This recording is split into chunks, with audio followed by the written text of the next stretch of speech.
Hello, Degens. Welcome to Degenerate Takes. I am the Brofict one, AJ. With me, as always, is my co-host Noah. Follow me on Instagram at Brofict one, Noah at N_Engelbretson. And however you're listening, however you're watching, Spotify, YouTube, clips on Instagram, clips on Twitter at Degen Takes. Go ahead, look us up. But again, we do thank you, and please like, share, and subscribe. It does help us against those evil algorithms that we are constantly fighting against. Noah, hey, how you doing, man? Because I don't know And about you, I dude. am I am I am still feeling my feeling of nirvana from college Oh, football being back. It's been electric. There's been a ton of good games. I I don't know about you. I don't know if it's just because of everything that's been going on with COVID, or if like this week one was just way more exciting than a normal week one. oh yeah. Oh, 100%. I'm Noah. Like we said the last time we were on the air. I am. I have not been this hyped for college football in a long time, and it did not disappoint. It delivered on all fronts. Every game, like there was a game on that mattered at every single hour, every single minute. If you didn't like what game was on, oh, let me go over to the next game that really is important.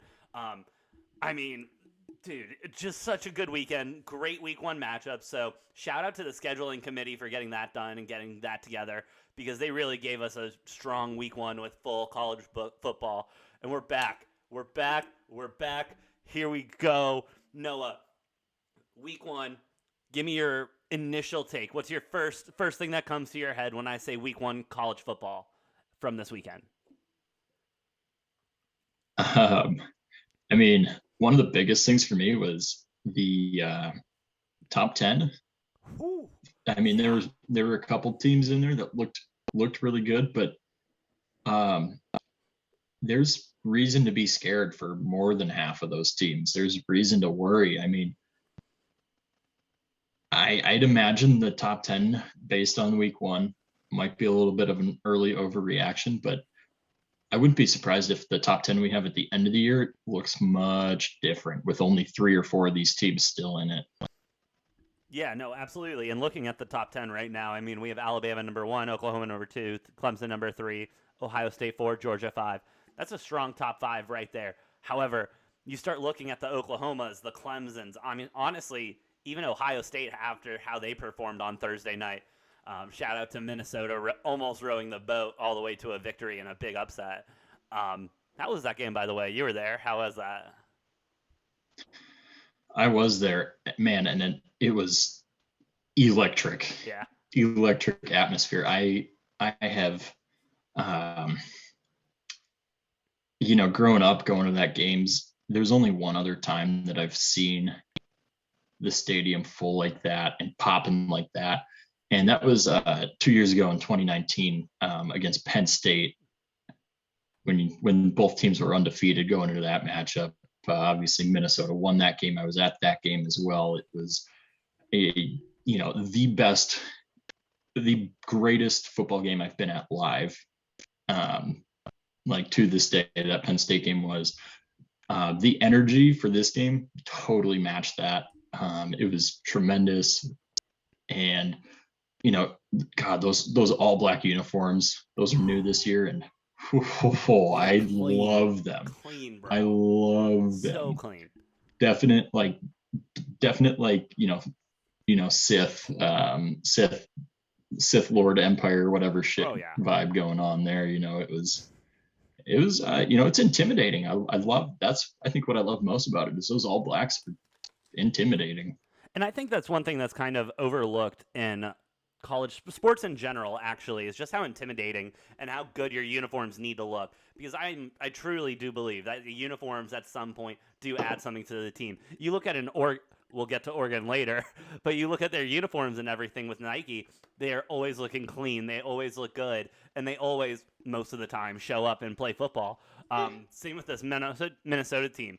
Those are just some mean looking jerseys. This adds a little bit extra grit. I do think that jerseys are kind of overlooked when it comes to game planning and strategizing for a game like that. I bet you PJ Fleck was in there. He was in his office. He was brewing up. Well, how do we row the boat? and make it scary. Let's put it all in black. Let's go.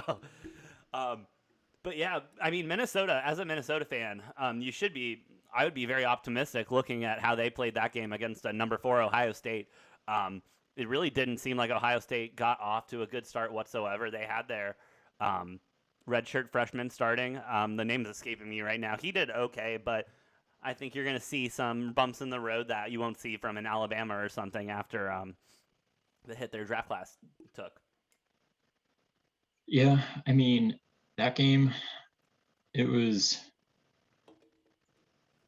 in a lot of ways, I felt like Minnesota's play calling was a little too conservative, especially late in the third quarter and into the fourth. They were running the ball a lot more than I thought they should be. Obviously, the Muhammad Ibrahim injury, that was terrible. You got a guy who won the award for Big Ten Running Back of the Year last year, probably a top 10 running back in all of college football. They haven't said exactly what the injury is.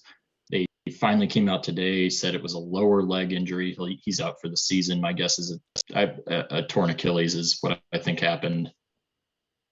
So that's a huge loss, and that kind of changed the momentum a little bit when that happened, I felt like.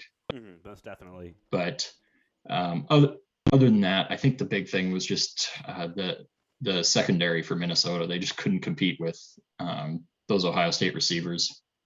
Between Chris Olave and Garrett Wilson, it was just too much to handle. Most of Ohio State's points came on, big explosive, like big yard plays. And I don't think their quarterback Stroud, I think it is his last name, CJ Stroud. He didn't look overly impressive to me, honestly. But those receivers just clearly they're just athletically better, skill wise better than the Minnesota secondary, and that showed. And that was ultimately the big difference maker. Yeah, most definitely. And just watching them, if you've never seen a football game before in your life, you can take a look at that receiving core and watch them run a couple routes and be like, yeah, no, those guys they're really good at what they do. And we're going to see them, I think, this season continue to be really good at what they do.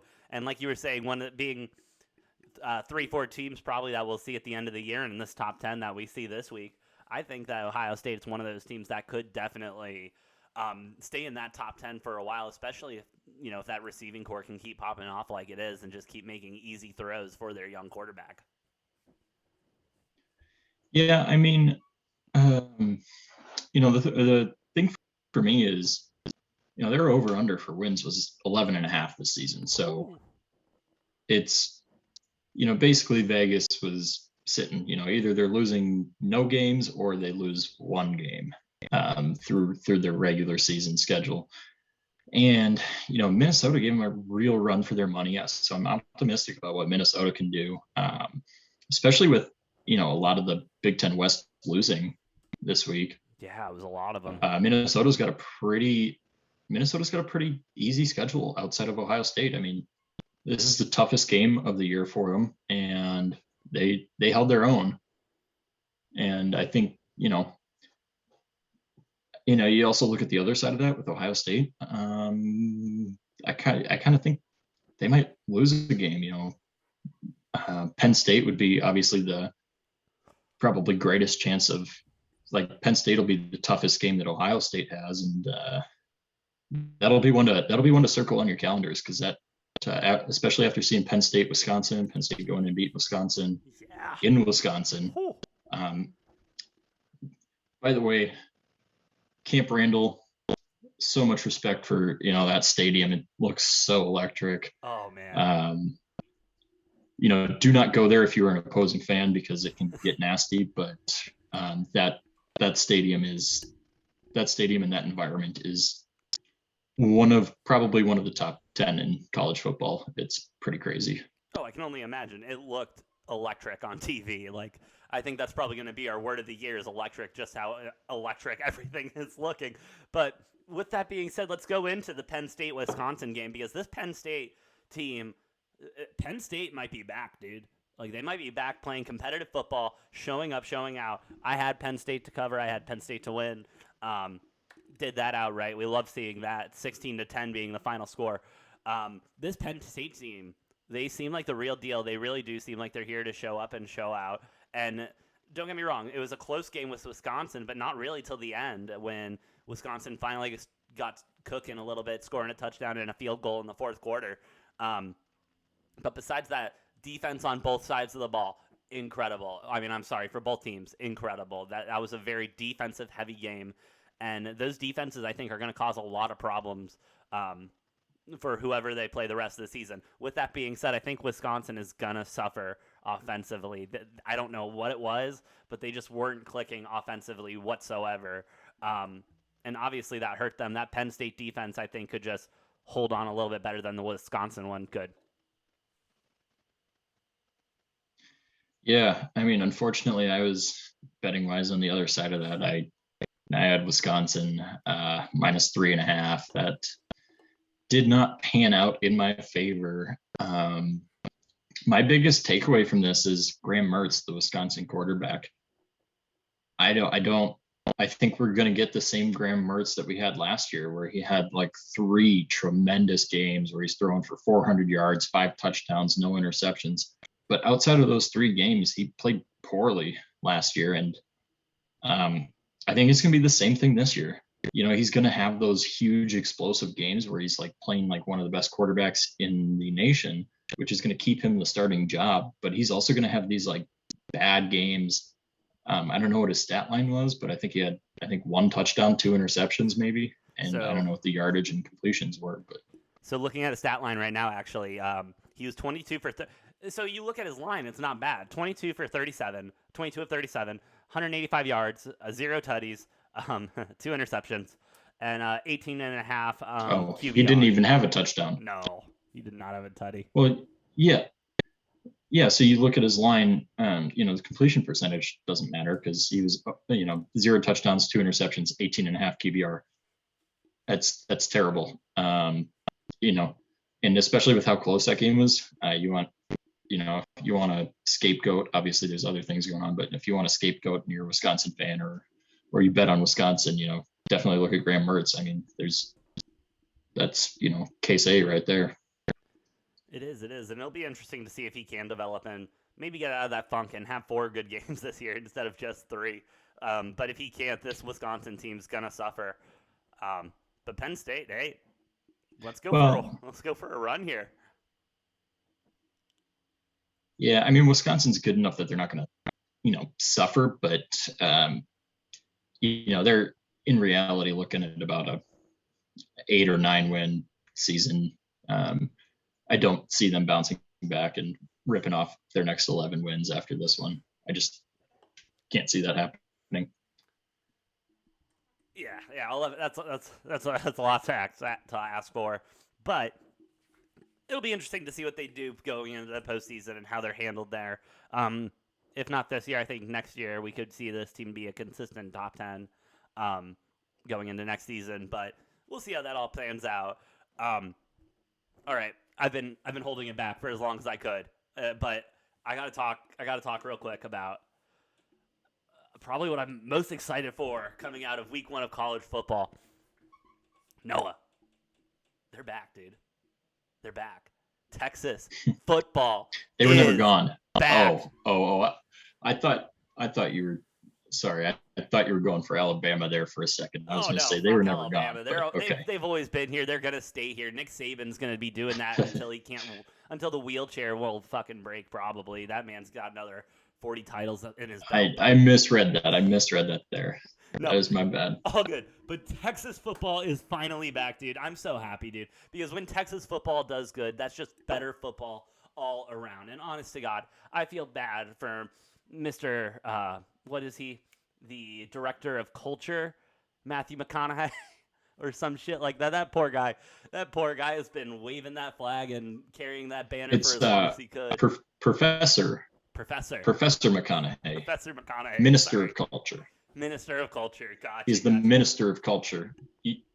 And that is the actual title that he has at the University of Texas. If you guys didn't know, He is literally, the school dubbed him the minister of culture. He is. Let's be real. He keeps that going. He beats that drum until it breaks, and then he gets a new drum to beat it some more. But finally, after seeing what they did to the Ragin' Cajuns, dude, they're back. I'm calling it right now. They're about to go on a run for the next couple years. Texas football is all the way back, and especially in the next couple of years, making that move to the SEC, they couldn't be back at a better time, because this is just going to set them up. They're going to go into the SEC, and then Bam is going to be like, oh shit, we have some competition now because Texas football is back. Woo! Cannot wait. But they did beat the Ragin' Cajuns. Sorry, go ahead. I was going to say, obviously, ranked matchup that they absolutely blew them out. I kind of figured they would. I had Texas minus 9.5 in this game. Bijan Robinson, one of my favorites for the Heisman. I think he opened the season at, plus 2,500 or something like that. I think I mentioned that was a really good bet. Sprinkle some on Bijan for Heisman in one of our previous episodes. He had, I think, 170 something total yards, rushing and receiving combined, 2 touchdowns. He looked decent. Had an injury scare. Was out for a couple drives there. Came back, luckily, nothing serious. So I'm super excited for Bijan still. I think this is one of the better defenses they're going to have to play all year. And he still had 178 yards or whatever it was and 2 touchdowns. This dude's going to go off. There's going to be some games, like when Texas gets to play, Kansas. I'm assuming Kansas is on their schedule. Look for him to have like 12 carries for 200 yards and 4 touchdowns. Putting up those high school numbers.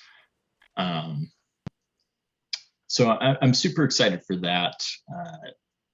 As far as Texas being back, I'm not ready to jump on that yet. I got to see him play some more like marquee teams and figure that out. They didn't get it going until the second half. You don't need to get it going until the second half. No one gives a shit what the score is until the end of the game. I don't give a shit if those points are coming in the first quarter or the fourth quarter. As long as I get those points, we're good to go. So they looked like they deserved to be in the top 25. Even, based on other teams' performances, they look like they deserve to be top 15, but I'm not going to go farther than that with them right now. Not until I see more. I need a larger sample size before I can jump on the Texas is back. It's the same thing as the Cowboys fans saying they're going to win going to go to the Super Bowl every single year. For years, the Texas fans, they see one win at the beginning of the season. They're like, Texas is back. And guess what? For like a decade, they have not been back. Okay, so first of all, I will not stand for the blasphemy of comparing the Dallas Cowboys to Texas football. How dare you? How dare you? No, that team, that Dallas team, there are so many other issues there. You can just take a look at them and know that they're gonna lose the NFC least, and it's terrible. Whereas you look at Texas, you can watch a game of Texas. AJ, I'm just saying. I'm not comparing the two teams. I'm comparing the mindset of the fans. Texas football fans saying Texas is back after seeing one win is the same as Cowboys fans saying they're going to make it to the Super Bowl every single year, because both of them have a long track record of saying that every single year, and it's not true every single year. I'll give you that. And maybe that'll change. I'm not saying it won't change this year. I'm just saying I need a larger sample size of this year's team before I can, agree that Texas football is back. But I do love Steve Sarkisian. I love Bijan Robinson. I think this team is headed in the right direction, maybe finally doing better than an 8-win season. But that'd be nice. I gotta see more games for that, like, before I can make that make that call. All right. You can wait on it, but I'm gonna jump on that right here, right now. Texas is all the way back. Hook 'em. Let's keep it moving. Another team that I guess you can say is back, but didn't really leave. I didn't expect them to be bad or take a step back after the draft this year or anything. But of course, I'm referring to number 1 Alabama, beating number 14 Miami 44-13. I mean, it's Alabama football. What else? What else is there to really say about this? You know, they got another guy at quarterback. Those receivers are ready to be in the NFL yesterday. Like, it's just going to be another year of Alabama just absolutely mollywhopping teams. You know, they might take a bad beat here or there, but I mean, looking for them to go undefeated, I really don't see anything preventing that. Yeah, I mean, God, dude, they made number 14 ranked Miami look like a JUCO They made team. him look foolish, And dude. It was ridiculous. I do think Miami was ranked too high going into the season. That kind of surprised me when I first saw that and they were ranked 14 because they haven't really done anything in recent years to like warrant that. Obviously, Miami, like, you know, historically pretty decent, but I was surprised by that. But either way, I mean, they made them look like a JUCO team. Yeah, I Like it mean, was bad, and I mean, Miami's probably better than at least half of the SEC, and I Bama doesn't play Georgia during the regular season. I mean, I don't know that they're going to lose a game. yeah, You know what they want, 12-0 plus the SEC championship plus the 2 playoff games, so 15-0 last year. I think they do 15-0 again this year, and they're winning 30 straight football games. it's unreal. It's unreal what Nick Saban has built down there. Like, But yeah, I mean, I don't know what their championship odds are at right now. Probably worse right now than like I took them like mid-season last year at plus 450, but last year, like, you know, there were more question marks. It felt more like competitive, but I took them at plus 450 last year. I bet they're shorter odds than plus 450 right now. I mean, they're just head and shoulders above any other team in college football. I mean, you got to have a perfect game plan and have all the stars aligned to beat this Bama team. yeah.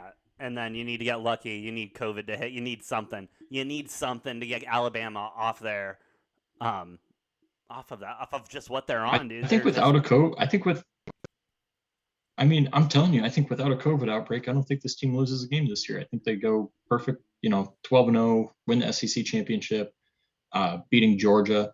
That'll be Georgia's only loss, most likely. Georgia comes in at the playoff as number 4. They get to play Georgia 2 weeks in a row or 2 games in a row. Beat Georgia twice in a row, and then play whoever the hell else is there. Probably Ohio State or I don't even. I mean, I don't even know. Texas A&M might be Texas A&M and Georgia might be the only teams that can actually challenge this Alabama team. yeah, absolutely. And I say challenge. They will be a 6-7 point underdog playing Alabama, but those are probably the only 2 teams I could see beating them. Yeah, I have to agree. Before the Especially, playoff. Sorry. Oh, yeah, no, I have to. I can't agree with you more. Especially after watching Georgia beat Clemson this weekend. Georgia looks good. That is a tough defense walking into any week, home or away. That Georgia team looks like they're ready to go for a run, and they honestly made Clemson look a little foolish on Saturday, and so I don't know. I think Georgia. I think you're right. I think they have the best chance to beat Alabama, but I don't know. Does this mean Clemson's done? Like, are we just seeing a bad Clemson team this year, or is Georgia really this good?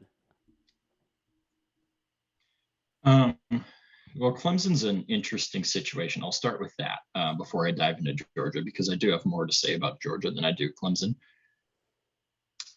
This loss, with how weak Clemson's schedule is this year, might be enough to keep them out of the playoffs. They might finish us at number 5 or number 6 team because of this loss, because they are only going to have maybe I don't have their schedule in front of me, but they probably only have one or two other games against ranked teams.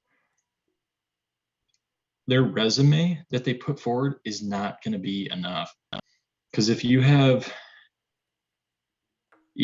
to have 3 SEC teams, it looks like, that are going to be well deserving, that are going to be above Clemson for, in the pecking order. You're going to have Alabama, you're going to have Georgia, who has a win over Clemson, and then Texas A&M will be another one of those where if they lose 2 games, Clemson is above them. But if Texas A&M only loses 1 game and that one loss is to Alabama, Texas's 1 loss to Alabama, just because of strength of schedule, way outweighs Clemson's 1 loss record, with their loss being to Georgia. And then, and then you got the Big Ten, Ohio State, probably.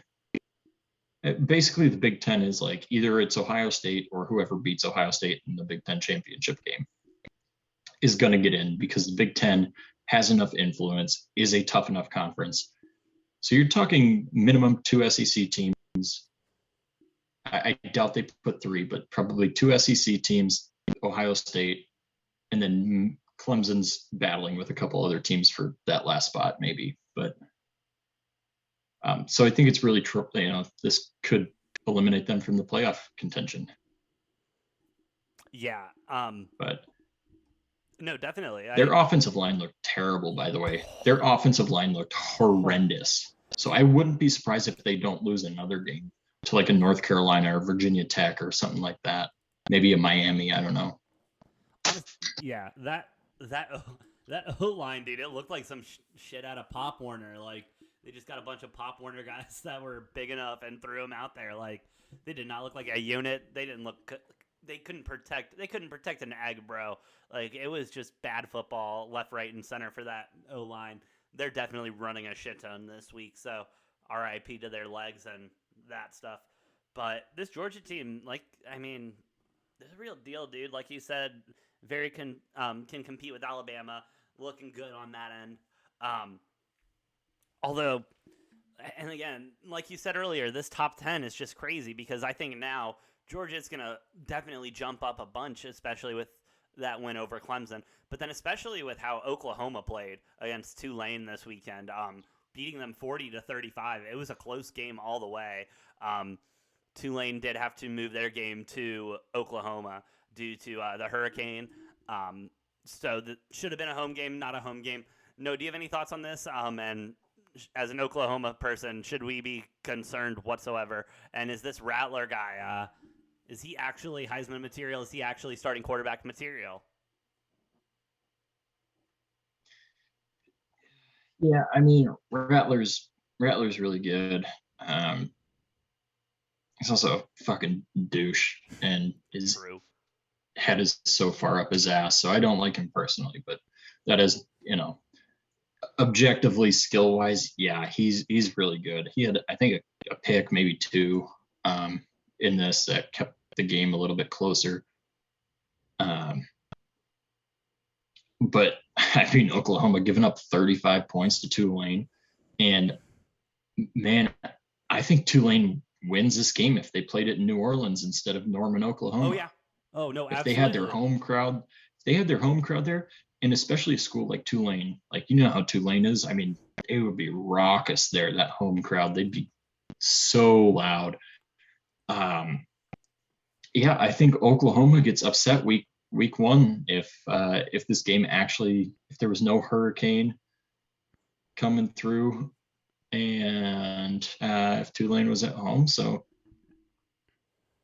congrats on the win, Oklahoma. I personally think you got saved by a hurricane. Oh, yeah. But that's just my opinion on it. No, yeah, this Oklahoma team, let me tell you. No, go ahead. I was going to say, by the way, I looked it up. Georgia, 7 sacks. 7 sacks and 8 tackles for losses. So that Clemson offensive line, they better figure it out, or that team's going to be in trouble. Yeah, I don't know how many laps around the track that's going to take to fix that, but that's going to be rough to fix. But kind of like with this Oklahoma. There's no number. There's no number that's going to fix it. Hey, 1 lap for every tackle, 1 lap for every sack. That's a lot of miles right there. Um, but yeah, this Oklahoma team, like you said, I do think this is a win if this is played at home with Tulane. This is going to be a team that I'm going to be watching for this season, and if I can find, like, if there is a line that Vegas is just a little too comfortable with Oklahoma or something, you jump on that dog, because this Oklahoma team does seem very vulnerable and doesn't seem like a top 5 team. Yeah, I would agree based on week 1. And the interesting thing, all the buzz coming into this season, nobody was denying that Alabama was going to be really good. Nobody was denying that Alabama deserved the number 1 seed. But you had a lot of people saying, Oklahoma will have a good chance at, making the playoff, and then at a championship, Oklahoma's going to just, sweep through the Big 12. Nobody standing in their way, easy. People saying Georgia, they're going to give Alabama a good run for their money, which Georgia's offense, I do not buy into that at all. Their defense, like I said, may be the best in college football, but their offense, putting up 3 points in a game, like that's fucking terrible. Terrible. Clemson, if they had beaten Georgia and ran through the ACC like they probably will, that's a zero loss team. There you go, whatever. Ohio State. I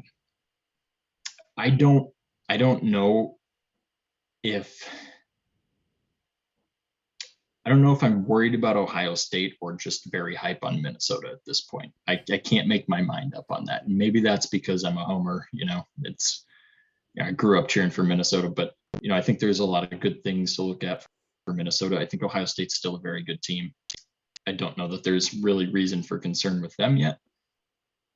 But yeah, talking about, when you're bringing up the top 5 here, they look pretty shaky to me. I don't know who's going to be able to compete with Alabama, and Oklahoma looks a little nerve-wracking right now. Obviously, you don't want to have a 5-point at-home victory against a unranked team when you're ranked number 2.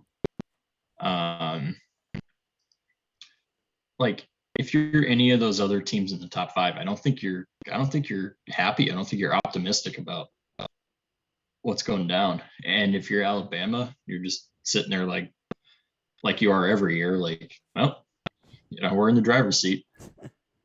This is our title to lose. Honestly, and it's that way again, and it's going to continue to be that way until people don't want to go to Alabama. But I'm going to let you in on a little secret right now. Well, until Saban retires or dies, but that'll, he might be there until he dies, until he's 90 years old. And hey, you might as well roll out of bed. Away, I don't know. It's kind of on autopilot for him at this point. He just kind of rolls out of bed and wins a national title, and then, eat, sleep, repeat. It's crazy what he can do there. But outside of the top 5, like you were saying, Alabama is going to be the strong one that entire year. Ohio State is probably going to make its way in there. If Oklahoma can figure it out, they can stay in the top 3, but I don't have them staying in the top 10 and throughout the season, through the end of the year. I think they'll stay ranked, but just looking a little too shaking for me. I really think. I think they fall to 3 this week. Oh, they have to. Because I think Georgia's going to jump up to number 2. Alabama's going to stay at 1. Oklahoma fall to 3. I don't think they fall farther than that. Ohio State will, stay at 4. Probably would be my guess. I don't think Clemson's going to fall farther than 6, even though they looked embarrassingly bad. But you could see Texas A&M move up, which, if you're looking at the teams who are ranked 6 through 10, they got off to a little bit of a slow start, but then they came out guns firing in all cylinders, and they look good. They look good. I think that's a team that there's no reason to be concerned. Obviously, you had a quarterback who hasn't started before coming in, so a slow start could be expected, but they figured it out. They look good. Yeah, no, absolutely. And then Iowa State at 7, man. I don't know. Well, That was a close call with a FCS team. Very close call, for a little too close to comfort, in my opinion. But with that being said, with the top 10, the huge shakeup coming in the next couple hours, probably. A team that's looking to move in to get into that top 10. And, while we're wrapping up here, we got to think about the Pac-12 and Oregon at number 11 with their win over Fresno State. Not an impressive victory by any means, only winning 31-24. But Oregon being, they won, and I wasn't impressed. And I don't think that has anything to do with me being a U of A fan or whatever, but I just wasn't impressed with Oregon. I thought this game was sloppy. I think they need to tighten it up on defense. You can't be letting Fresno State put up 24 points against you when you're trying to get into the top 10.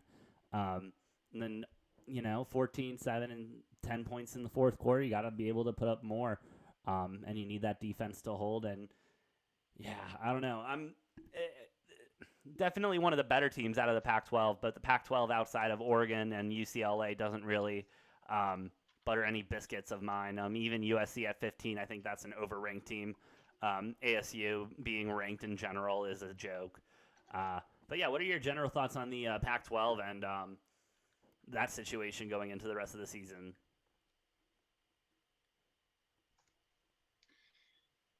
The Pac-12 looked very bad. That's the bottom line with it. They did not look good. No. Obviously, UCLA kind of saving face for the conference. I hate that I'm saying that UCLA is saving face for the conference, but out of our ranked teams, Utah took care of business. Nothing too impressive. They did what they did. It was, fine, whatever. Nothing out of the ordinary. They didn't blow anybody out of the water. They didn't, look bad. Arizona State, kind of the same. Whatever. They blew out Southern Utah. Who cares? And then you got Oregon flirting with overtime with Fresno State. That was, and it taking a, last minute drive to beat them in regulation. That's a bad look for a team that's ranked number 11. Oh, yeah. Especially one that a lot of people were talking about going into the season about the fact that they were, they're underrated. Oh, this Oregon team's going to be way better than people think. They should have been in the top 10, not number 11, yada, yada, yada. Screw that. They're staying out of the top 10, yeah, despite, a couple teams in front of them losing, because they're going to get leapfrogged by people below them. And they deserve to. Yeah, they really do. USC looked decent.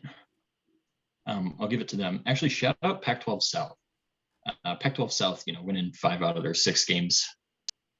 Pac-12 North going 1-5. So, complete opposites there. For those who are out there and don't know, who was the one loss for the Pac-12 South? It would be Arizona. But we covered. Suck. But we covered. I know, but still, But we covered. You know the saying: good teams win, great teams cover. So absolutely. You know who didn't cover? Who? Arizona State. Arizona State did not cover, and we did. So cover. Thank you, Utah. Sorry, go ahead. But yeah, anyways, obviously UCLA, huge win over LSU. I think people just are overrating LSU since they won the national championship. LSU was ranked number 6 to start last year, and they barely went 500 and were not even in the rankings at the end of the year. They didn't as aggressively rank them this year, but it was 16. I think people, because of one season that was just a fairy tale season, I think people just are overestimating like where LSU is and what Coach O is going to do. But I think the biggest story of the week, though, with the Pac-12, number 20 ranked Washington, losing 13-7 at home to the University of Montana. That's a mouthful right there. That's also like, come on.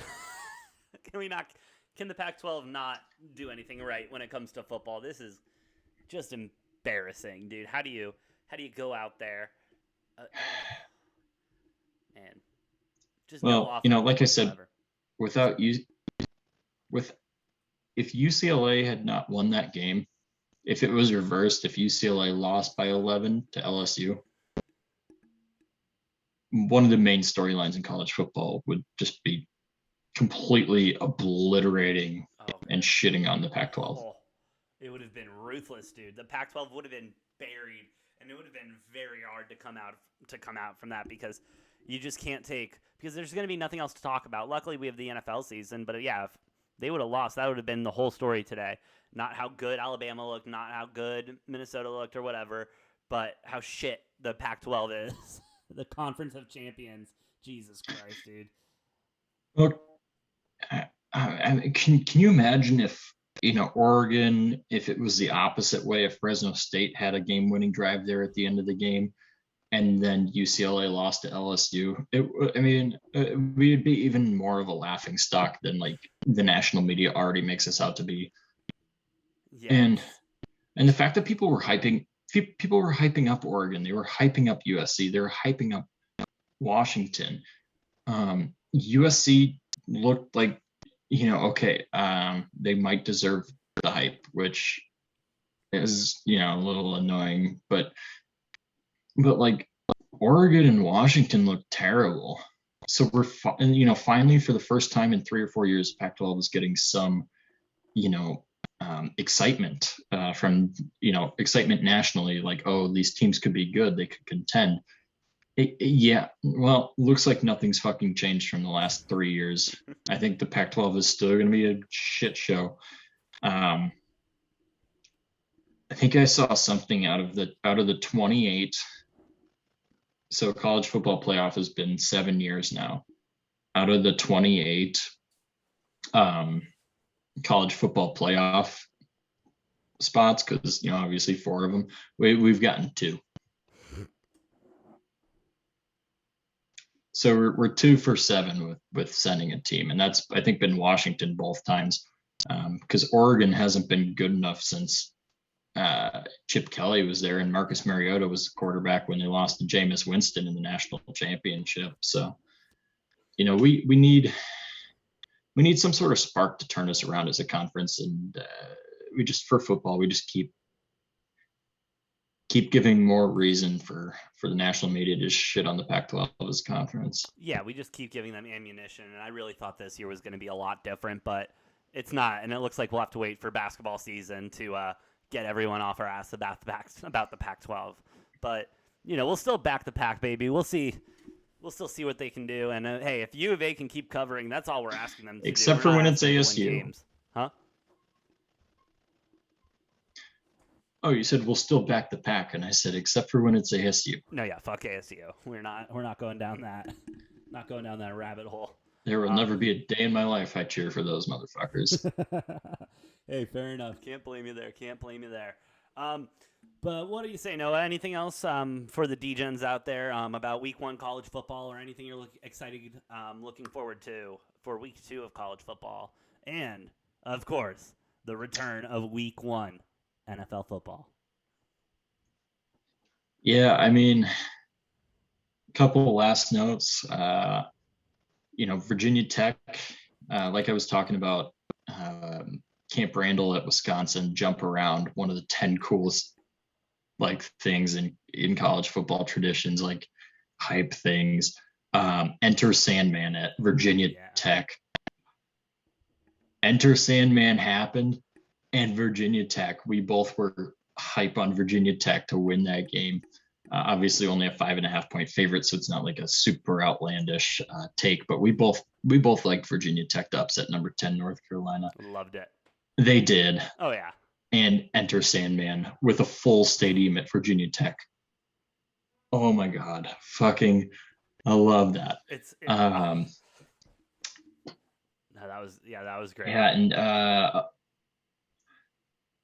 yeah, other than that, I mean, the only other game that really jumped out to me that we haven't talked about yet was Iowa and Indiana. Oh yeah. Obviously, you got a That's number 17 versus 18 matchup here. Iowa winning 34-6. And I believe I mentioned last week in our episode, I think I took Indiana to cover. And I said I like that because Iowa won't score more than 20, 23 points in a game. Well, turns out when you have 2 pick sixes, I'm not admitting that I was wrong on that because their offense did not score more than that. They had 2 pick sixes, both by the same player, actually. Interesting enough. So they still put up their 20 on offense. They put up 20. So I was not wrong about that. But I was surprised. Michael Penix, obviously, big expectations for him this season after Indiana's last season. I do worry that Indiana season last season was kind of a fluky, one good year type of thing. We'll need more games to find that out. But Iowa looks like a scary team. By the way, we got Iowa State next week. That'll be an interesting game. That'll be fun. That'll be a Always fun is. game. Yeah. Yeah, Iowa, Indiana. I forgot about that game completely. Iowa looks good, like you said. Iowa State gonna be electric. Definitely one of the games I'm gonna be hunting for when I'm looking at some lines later this week. But yeah, I have nothing else on college football except for thank God it's back. Thank God we're in the best time of the year here. We have college football back. We have NFL back. We're about to go into MLB postseason baseball. God, it's a great time to be a sports fan and to be a degen like us. So we will be back next time covering Dallas Cowboys and the Buccaneers. That line moving from 6.5 to 8, up to 8 at some point at some books now. That'll be interesting to see where that line moves later on in the week. We will also cover the full slate of NFL football, our favorite games going into week 2 of college football, all of that and more on Degenerate Takes.